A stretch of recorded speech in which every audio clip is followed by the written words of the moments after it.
जय हिंद दोस्तों, आपका अपने YouTube channel the institute of mathematics में स्वागत है। मैं हूं प्रिंस कुमार। हम लोग जो सो एडवांस मैथ शुरू किए हुए थे और एडवांस मैथ में हम लोगों ने ज्योमेट्री पढ़ रहे थे। ज्योमेट्री का पहला हम लोगों ने चैप्टर शुरू किया था लाइंस एंड एंगल्स, रेखा तथा कोण। रेखा तथा कोण चैप्टर में लाइंस एंड एंगल्स में हम लोगों ने बहुत सारी चीज़ों पर हम लोगों ने प्रीवियस क्लास में बात किया हुआ था। उसी के आगे जो है सो आज हम लोग जो है सो बढ़ने वाले हैं। तो चलिए क्लास के स्टार्ट करते हैं और समझते हैं क्या है। मैंने आपको एक चीज़ बताया था कि समानांतर रेखा क्या है। समानांतर रेखा क्या है, जिसको अंग्रेजी में बोलते हैं पैरेलल लाइन। समानांतर रेखा का कंसेप्ट मैंने समझाया था कि दो रेखाएं समानांतर रेखाएं कहलाती है। दो रेखा समानांतर रेखा होता है यदि वे दोनों रेखाएं कभी भी एक दूसरे को प्रतिच्छेद नहीं करती है, वे कभी भी एक दूसरे को नहीं काटती है, तब वे दोनों रेखाएं क्या कहलाती हैं, पैरेलल लाइन कहलाती हैं या समानांतर रेखा कहलाती है। समानांतर रेखा का विशेषता होता है कि वे दोनों रेखाओं के बीच का जो दूरी होता है सभी बिंदु पर जो क्या होता है, समान होता है या इक्वल होता है। तो ये हो गया समानांतर रेखा। ये मान लेते हैं कि दो समानांतर रेखा है और उसको कोई त्रियक रेखा ट्रांसवर्स लाइन काट रही है। अगर दो समानांतर रेखा को कोई त्रियक रेखा काटती है तो क्या क्या कंडीशन बनता है, उस पर जो है हम बेसिकली बात करने वाले हैं। तो अगर दो समानांतर रेखा है, दो पैरेलल लाइन है, उसको अगर कोई ट्रांसवर्स लाइन त्रियक रेखा काटती है तो देखिए यहाँ पे कुछ कोण बनते हैं। उस कोण का कुछ नाम होता है जिसको हम समझने का प्रयास करते हैं। यह मान लेते हैं कि यह एक लाइन है और यह एक लाइन है, इसको समानांतर त्रियक रेखा काटती है। तो ये वाला कोण जो बनता है इसको बोलते हैं संगत कोण। क्या बोलते हैं? संगत कोण या क्रॉसपॉन्डिंग एंगल। यानी कि इस एंगल का क्रॉसपॉन्डिंग एंगल ए वाला हो जाएगा। जैसे यहाँ पे लिख देते हैं एक, तो एक का क्रॉसपॉन्डिंग एंगल कौन सा हो जाएगा? 2 हो जाएगा। अगर मैं बात करता हूँ इसका, ई वाला जो इसका 3 का क्रॉसपॉन्डिंग एंगल कौन सा हो जाएगा? 4 हो जाएगा। 3 का संगत कोण कौन सा हो जाएगा? 4 हो जाएगा। यानी कि इधर का ऊपर वाला जो एंगल है इधर के ऊपर वाले के संगत के बराबर हो जाता है। जो इधर का ऊपर वाला एंगल है ऊपर के नीचे वाले संगत कोण के क्या होते हैं? बराबर हो जाते हैं। दूसरा, इसका संगत कोण जो होगा, इसका जो संगत कोण होगा इसके बराबर होगा, और यहाँ पे 7 का जो संगत कोण होगा 8 के क्या होगा? बराबर होगा। तो ये जो है सो संगत कोण होता है। और प्रॉपर्टीज होती है कि अगर दो समानांतर रेखा को कोई भी त्रियक रेखा ट्रांसवर्स लाइन काटती है तो संगत कोण के युग्म जो है सो क्या होते हैं? बराबर होते हैं या इक्वल होते हैं। इस बात को हम लोग को स्टेटमेंट के फॉर्म में जो सो याद रखना है। हम लोग को प्रूफ जो है सो नहीं पढ़ना है, केवल हम लोग को स्टेटमेंट के फॉर्म में याद रखना है। सवाल जो है सो बन जाएगा। क्या याद रखना है कि अगर दो समानांतर रेखा को, दो पैरेलल लाइन को कोई ट्रांसवर्स लाइन इंटरसेक्ट करती है तो क्रॉसपॉन्डिंग एंगल के जो पेयर होते हैं, संगत कोण के जो युग्म होते हैं, वे हमेशा जो है सो क्या होते हैं? बराबर होते हैं। जैसे मैं पूछ रहा हूँ कि यहाँ पर एंगल 1 का संगत कोण कौन सा होगा, तो एंगल 1 का संगत कोण हो जाएगा एंगल 2। अगर मैं पूछूं एंगल 5 का संगत कोण कौन सा होगा, तो एंगल 5 का संगत कोण हो जाएगा एंगल 6। अगर मैं पूछूं एंगल 3 का संगत कोण कौन सा होगा, तो एंगल 3 का संगत कोण हो जाएगा एंगल 4। अगर कहा जाए एंगल 7 का संगत कोण कौन सा होगा, तो एंगल 7 का संगत कोण हो जाएगा 8। यह एंगल हमेशा जो सो क्या होता है? बराबर होता है या फिर से जो सो इक्वल होते हैं। तो एक बात यहाँ से आपको ध्यान रखनी है कि अगर दो समानांतर रेखा को, दो पैरेलल लाइन को कोई त्रियक रेखा काटती है तो संगत कोण के युग्म, क्रॉसपॉन्डिंग एंगल के जो पेयर बनते हैं वे हमेशा जो है सो क्या होते हैं? इक्वल होते हैं या फिर से जो है सो बराबर होते हैं। आई बात समझ में? इसके बाद एक और चीजें पढ़नी है इसे इल्टन में। समानांतर रेखा से क्या है, जैसे मान लेते हैं कि कोई दो समानांतर रेखा है, दो पैरेलल लाइन है और इस दो पैरेलल लाइन को कोई ट्रांसवर्स लाइन काटती है। दो समानांतर रेखा है, दो समानांतर रेखा को कोई त्रियक रेखा काटती है तो इसमें एक एंगल बनता है जिसको बोलते हैं बाह्य कोण और एक बोलते हैं अंतः कोण। एक्सटीरियर एंगल बोलते हैं या इंटीरियर एंगल बोलते हैं, इंटरनल एंगल बोलते हैं। जैसे क्या है, बाह्य कोण का मतलब होता है कि जो लाइन के बाहर है, ई वाला बाह्य कोण है, ई वाला बाह्य कोण है, ई वाला बाह्य कोण है और ई वाला बाह्य कोण है। देख रहे हैं ना? मतलब कि जो लाइन के बाहर है उसको बोलते हैं बाह्य कोण, एक्सटीरियर एंगल बोलते हैं। और जो लाइन के अंदर है, दोनों लाइन के भीतर बन रहा है, इसको बोलते हैं इंटीरियर एंगल या आंतरिक कोण बोलते हैं। तो ये भी बात आपको कोई भी एंगल दे देगा, आप पहचानने में आसानी होगी कि बाह्य कोण कौन सा है, अंतः कोण कौन सा है। तो बाह्य कोण का मतलब है जो लाइन के बाहर है उसको बोलते हैं बाह्य कोण, एक्सटीरियर एंगल, और जो दोनों लाइन के बीच में होता है उसको कौन सा एंगल बोलते हैं? Exterior angle, sorry interior angle बोलते हैं या आंतरिक कोण बोला जाता है। तो यहाँ से एक बात चीज ध्यान में रखना है, क्या कि अगर कोई दो समानांतर रेखा है, इसको ट्रांसवर्स लाइन काटती है, तो अभी मैंने आपको थोड़ा देर पहले बताया था कि क्रॉसपॉन्डिंग एंगल जो है सो क्या होते हैं? बराबर होते हैं, इक्वल होते हैं। तो एक बात बताइए, मानकर चलते हैं कि यहाँ पे 60 डिग्री का कोण बनेगा, तो यहाँ पे भी 60 डिग्री का कोण बनेगा कि नहीं बनेगा? निश्चित रूप से बनेगा, क्योंकि ई वाला और ई वाला दोनों कोण जो है सो क्या है? संगत कोण है, क्रॉसपॉन्डिंग एंगल है। दो समानांतर रेखा को कोई त्रियक रेखा काटती है तो संगत कोण के युग्म समान होते हैं। तो अगर यहाँ पे 60 डिग्री का कोण बनेगा तो यहाँ पे भी 60 डिग्री का कोण बनेगा। एक बात बताइए, मैंने प्रीवियस क्लास में बताया था कि अगर दो रेखाएं एक दूसरे को इंटरसेक्ट करती है तो वर्टिकली अपोजिट एंगल जो है सो क्या होता है, बराबर होता है। मतलब कि वर्टिकली अपोजिट शीर्षाभिमुख कोण जो है सो क्या होते हैं, बराबर होते हैं। अगर दो लाइन एक दूसरे को एक बिंदु पर इंटरसेक्ट करती है, काटती है, दो सीधी लाइनें एक दूसरे को एक बिंदु पर काटती है, तब वर्टिकली अपोजिट एंगल शीर्षाभिमुख कोण जो है सो क्या होते हैं, बराबर होते हैं। तो यहाँ पे भी देखिए दो लाइनें एक दूसरे को एक पॉइंट पर काटती है, तो अगर यहाँ पे 60 डिग्री का कोण बनेगा तो यहाँ पर भी कितने डिग्री का कोण बनेगा, 60 डिग्री का कोण बनेगा, 60 डिग्री का कोण बनेगा। अब देखिए यहाँ पे भी 60 डिग्री का कोण बन गया, यहाँ पे भी 60 डिग्री का बन गया। तो ये भी आंतरिक कोण है, यह भी आंतरिक कोण है, लेकिन यह एक लाइन के इधर है और दूसरा लाइन के इधर है। मतलब कि यह अल्टरनेट इंटीरियर एंगल है, एकांतर अंतः कोण है। मतलब कहने का है कि अगर दो समानांतर रेखा को कोई तिर्यक रेखा काटती है तो अल्टरनेट इंटीरियर एंगल के जो पेयर होते हैं, आंतरिक अंतः कोण के जो संयुग्म होते हैं, वो हमेशा क्या होते हैं, समान होते हैं। तो इस बात को भी आज के बाद ध्यान रखना है कि अगर दो समानांतर रेखा को, दो पैरेलल लाइन को कोई ट्रांसवर्स लाइन इंटरसेक्ट करती है तो अल्टरनेट इंटीरियर एंगल के जो युग्म होते हैं, एकांतर अंतः, एकांतर मतलब होता है कि एक ही अंतः कोण नहीं, एक दूसरे का अंतः कोण। जैसे ई वाला अंतः कोण है तो इसका एकांतर ई होगा, एक छोड़ के, मतलब इस खांधा में नहीं, इस वाले बुक में।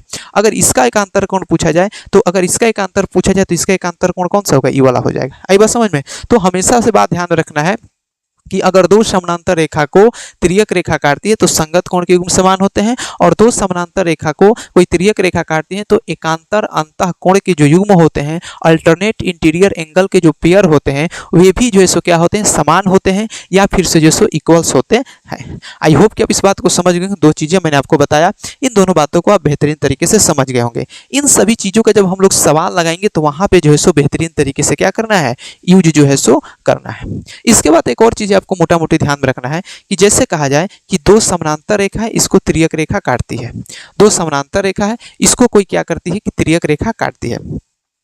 तो अगर मानकर चलते हैं कि यहाँ पे मान लेते हैं कि 80 डिग्री का कोण बन रहा है, ठीक है।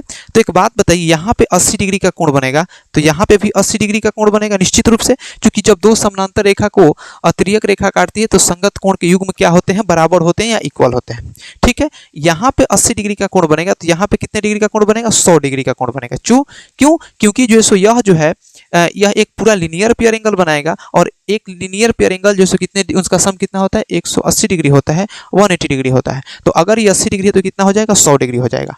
अब यहाँ से क्या करते हैं कि ये जो एंगल है इसका एंगल बाइसेक्टर खींचते हैं। यहाँ से एंगल बाइसेक्टर का मतलब होता है कोण समद्विभाजक, कोण को जो दो बराबर भागों में क्या करता है, बांट देता है, उसको बोलते हैं एंगल बाइसेक्टर। अगर कोई एंगल है और इस एंगल को जो लाइन दो बराबर भागों में बांट देते हैं उसको क्या बोलते हैं, कोण, एंगल बाइसेक्टर बोलते हैं, या कोण समद्विभाजक बोला जाता है। तो अगर मान लेते हैं कि यहाँ पे यह भी अंतः कोण है, यह भी अंतः कोण है, दोनों का एंगल बाइसेक्टर खींचेंगे तो पूछा जाए कि यहाँ पे कितने डिग्री का कोण बनेगा। तो एक बात बताइए, यहाँ पे 100 डिग्री का कोण बन रहा है तो कितने डिग्री का बनेगा, 50 का, क्योंकि कोण समद्विभाजक खींच रहे हैं तो 50 का बनेगा। कोण को दो बराबर भागों में डिस्ट्रीब्यूट करेगा, यह 80 का है तो कितने का बनेगा, 40 का। मतलब यहाँ पे कितने डिग्री का कोण बन जाएगा, 90 डिग्री का कोण बन जाएगा। तो हमेशा एक बात ध्यान रखना है कि यहाँ पे कोई भी एंगल ले सकते हैं। जैसे एग्जांपल ले लेते हैं, जैसे मैंने कहता हूँ कि दो समानांतर रेखा है, दो समानांतर रेखा को कोई तिर्यक रेखा काटती है, यहाँ पे मान लेते हैं कि 50 डिग्री का कोण बनेगा, तो यहाँ पे कितने डिग्री का कोण बनेगा, 130 डिग्री का कोण बनेगा।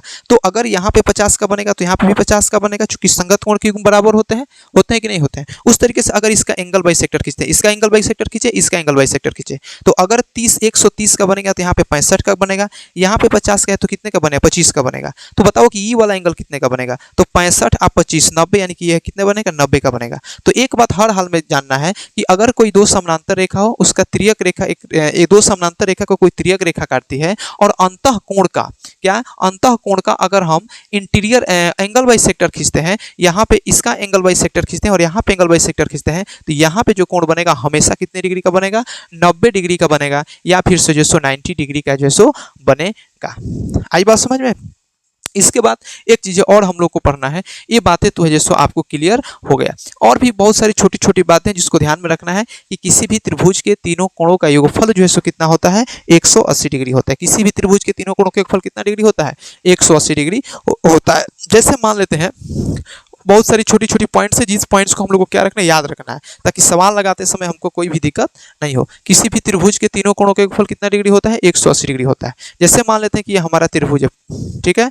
एक मान लेते हैं कि यहाँ पे 1 डिग्री का कोण बन रहा है, यहाँ पे 2 डिग्री का कोण बन रहा है, यहाँ पे 3 डिग्री का कोण बन रहा है। तो हमको प्रूफ करना है कोण 1, कोण 2 और कोण 3, इसका सम जो है कितना डिग्री है, 180 डिग्री है। हम लोग को प्रूफ करना है, हम लोग को प्रमाणित करना है। हालांकि प्रमाण हम लोग को नहीं पढ़ना है, वन लिनियर में याद रखना है कि किसी भी त्रिभुज के तीनों कोणों का योगफल कितना डिग्री होता है, 180 डिग्री होता है। लेकिन अगर कोई कहे कि प्रूफ करके बताओ, तो करेंगे क्या कि किसी भी भुजा के समानांतर एक रेखा खींच लेंगे, किसी भी भुजा के समानांतर। अगर मान लेते हैं कि हम इस भुजा के समानांतर यहाँ पे कोई रेखा खींच लेते हैं एल, मान लेते हैं कि एल एक हमने रेखा खींच लिया।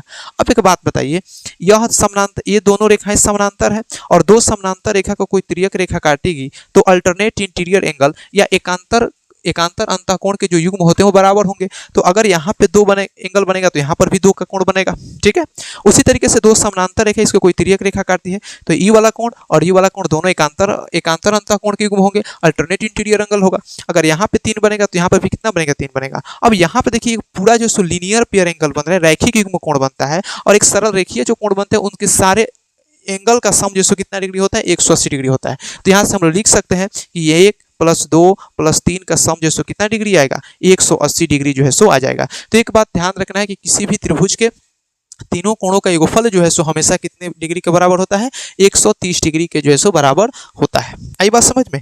इसके बाद एक चीज और याद रखना है कि कोई त्रिभुज है, क्या है, कोई त्रिभुज है, कोई ट्रायंगल हम ले लेते हैं, किसी त्रिभुज को यहाँ पे मान लेते हैं कि 40 डिग्री का कोण बनेगा, यहाँ पे जो है मान लेते हैं कि 50 डिग्री का कोण बनेगा और इस भुजा को आगे की तरफ हम बढ़ाते हैं, इस भुजा को आगे की तरफ बढ़ाते हैं तो एक बात बताइए कि यहाँ पे कितने डिग्री का कोण बनेगा। तो आप कहेगा कि सर देखिए क्या है कि किसी भी सरल रेखा पर, स्ट्रेट लाइन पर 180 डिग्री का कोण बनता है, तो यहाँ पे 150 बनेगा तो यहाँ पे कितना बनेगा, 130 बनेगा।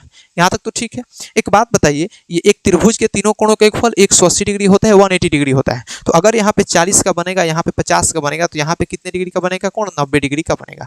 यह रिलेशन आपने देखा क्या कि जो 130 है इस 90 और 40 के सम के क्या है, बराबर है। तो यहाँ से एक बात और भी ध्यान रखना है, किसी त्रिभुज के एक भुजा को आगे की तरफ बढ़ाने पर जो एक्सटीरियर एंगल बनता है, बाह्य कोण बनता है, वह सुदूर स्थित अंतःकोणों के योगफल के क्या होता है, बराबर होता है। किसी भी त्रिभुज में, किसी ट्रायंगल में किसी एक भुजा को आगे की तरफ बढ़ाने पर बना बाह्य कोण उस त्रिभुज में अपोजिट इंटीरियर एंगल या सुदूर स्थित अंतःकोणों के योगफल के जो क्या होता है, बराबर होता है। कोई भी एंगल आप उठाकर देख सकते हैं। जैसे मैंने यहाँ पे एक और त्रिभुज बनाया, इस भुजा को हमने आगे की तरफ बढ़ाया है, यहाँ पे मान लेते हैं कि 100 डिग्री का कोण बनेगा, यहाँ पे मान लेते हैं कि 80 डिग्री का कोण बना तो यहाँ पे भी कितने का बनेगा, 100 का बनेगा। लेकिन ये त्रिभुज नहीं, यहाँ पे मान लेते हैं 60 का कोण बना तो यहाँ पे कितने का बनेगा, 120 का बनेगा। बनेगा कि नहीं बनेगा, क्योंकि यहाँ पे तो लीनियर पेयर एंगल बनेगा, यहाँ पे 60 है तो यहाँ पे 120 निश्चित रूप से होगा। और किसी भी त्रिभुज के तीनों कोणों का योगफल 180 डिग्री होता है, तो ये 100 है, ये 60 है, तो ये कितने डिग्री का होगा, 20 डिग्री का होगा। 100 में 20 को जोड़ेंगे तो 120 आ जाएगा कि नहीं आ जाएगा, निश्चित रूप से आ जाएगा। तो ये पॉइंट्स भी जो है आपको क्या रखना है, ध्यान में रखना है कि किसी भी त्रिभुज के तीनों कोणों का योगफल 180 डिग्री होता है और किसी भी त्रिभुज की एक भुजा को आगे की तरफ बढ़ाने पर बना एक्सटीरियर एंगल, बना बाह्य कोण सुदूर स्थित अंतःकोणों के योगफल के जो क्या होता है, बराबर होता है या फिर से जो इक्वल होता है। हमको आशा है कि आप इतनी बातों को समझ गए होंगे। तो अभी तक हम लोगों ने 3-4 पॉइंट्स को ध्यान में रखना है। पहली बात कि अगर दो समानांतर रेखा को कोई तिर्यक रेखा काटती है तो संगत कोण के युग्म क्या होते हैं, बराबर होते हैं। दूसरा, अगर दो समानांतर रेखा को कोई तिर्यक रेखा काटती है तो अल्टरनेट इंटीरियर एंगल के युग्म जो है सो क्या होते हैं, बराबर होते हैं, या एकांतर अंतःकोण के युग्म क्या होते हैं, बराबर होते हैं। तीसरी बात आपको ध्यान में रखना है कि अगर दो समानांतर रेखा है उसको तिर्यक रेखा काटती है तो उसका करस्पॉन्डिंग एंगल भी जो है क्या होते हैं, बराबर होते हैं। तीसरी बात ये ध्यान में रखना है कि किसी भी त्रिभुज के तीनों कोणों का योगफल कितना डिग्री होता है, 180 डिग्री होता है। चौथी बात याद रखना है कि किसी भी त्रिभुज के एक भुजा को आगे की तरफ बढ़ाते हैं तो वहां पे बना बाह्य कोण सुदूर स्थित अंतःकोणों के योगफल के क्या होता है, बराबर होता है। हमको आशा है कि आप इस बात को समझ गए होंगे। अगर